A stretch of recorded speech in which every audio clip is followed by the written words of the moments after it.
Magandang hapon mga kasalo sa salita ng Panginoon. Dito sa Ephesians chapter 6, verses 17 hanggang 20, ganito ang sabi, isuot ninyo ang helmet ng kaligtasan at gamitin ang tabak ng Espiritu na walang iba kundi ang salita ng Diyos. Manalangin kayo sa lahat ng pagkakataon, humiling at sumamo sa patnubay ng Espiritu. Lagi kayong maging handa at patuloy na ipanalangin ang lahat ng hinirang ng Diyos. Ipanalangin din ninyong ako'y pagkalooban ng wastong pananalita upang buong tapang kong maipahayag ang hiwaga ng magandang balitang ito. Dahil sa magandang balitang ito, ako'y isinugo at ngayon ay nakabilanggo. Kaya't ipanalangin ninyong maipahayag ko ito ng buong tapang gaya ng nararapat. Something good happens when we pray. Merong mabuting mangyayari at magaganap kapag tayo ay nananalangin sa nag-iisang tunay at buhay na Diyos. Purihin ang Panginoon. Sa panalangin, maraming mabuting mangyayari. Yung ating bagong pagkatao na ibinigay ng Panginoong Jesucristo sa atin nung siya'y ating tinanggap bilang tagapagligtas at Panginoon ng ating buhay.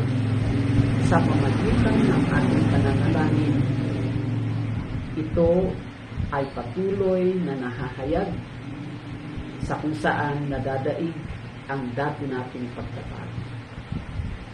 Sa mga pag-uugali natin kuminsan na para bagang hindi na natin kayang patuloy mga pinagawayan natin sa kung saan kailangang palitan ng mas mabuti. Kung minsan sa sarili natin, hindi natin kaya. Ngunit sa ating patuloy na pagdulog, pananalangin, paghingi ng tulong sa Panginoon, walang hindi mapangyayari kapag ang Diyos ang magbigay sa atin ng kakayahan. Maging ang mga sitwasyon, mga hindi inaasahan rin, mga pangyayari sa ating buhay, sa sitwasyon para bagang hindi tayo makakilos, dumating sa punto na para bagang wala tayong magagawa, kapos na kapos ang ating kakayahan sa mga panahon sa kung saan para tayo'y bibigay na. Sabi nga ng banal na kasulatan, sabi ng Apostol Pablo, pray with all kinds of prayer. Manalangin tayo ng lahat ng klase ng pananalangin. It might be crying before Him. It might be quiet time with Him.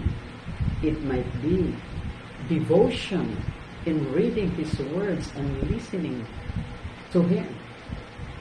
It might be breath prayers. It might be silent prayers.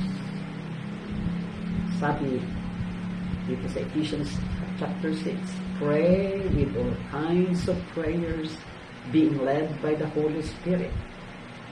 At ang sabi din sa book of Philippians, and by that, the peace that passeth all understanding cometh from the Lord will protect our minds and our hearts, giving us that assurance kapag ang Diyos ang siyang kikilos, ang mga ito'y ating mapagtatagumpayan.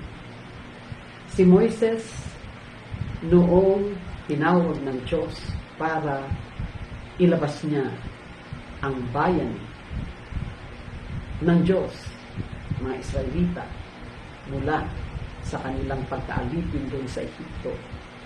Ang sabi ni Moises, Hindi ako magaling magsalita, hindi ko kayang harapin si Pharaoh. Sa kanyang pananalangin sa Panginoon, ang sabi ng salita ng Diyos, may mga pagkakataon na ang mukha ni Moises ay lumabas na parang anghel. Ibig sabihin, the power, the presence, and the glory of God was with him, giving him the assurance of victory in spite of his weaknesses and limitations. Ganon din si Esteban, nung panahon ng matinding pag-uusig, nang siya ay, sabi dito ay,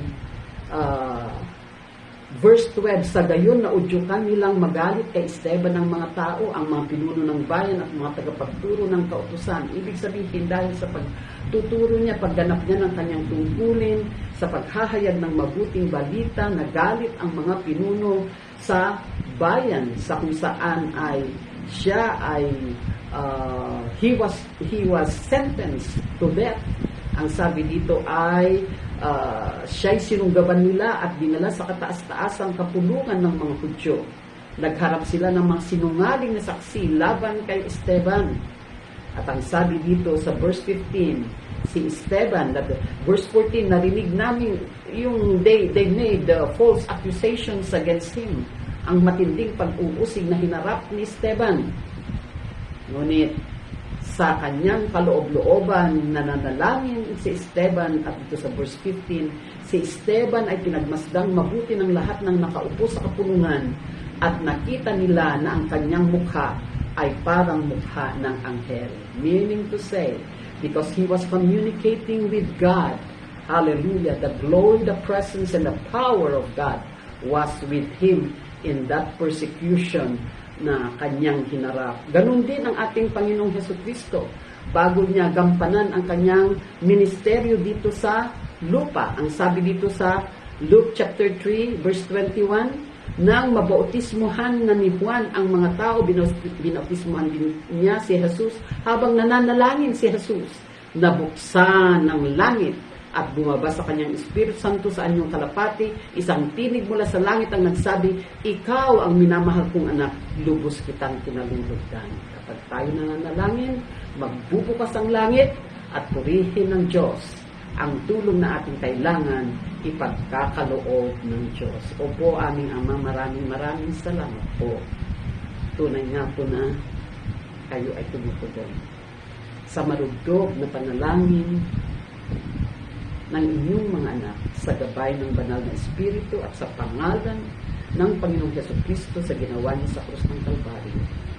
Salamat po dahil kapag kami ay tumawag sa inyo sa pangalan ng Panginoong Jesus, tunay na merong mabuting mangyayari sa anumang aming hinaharap.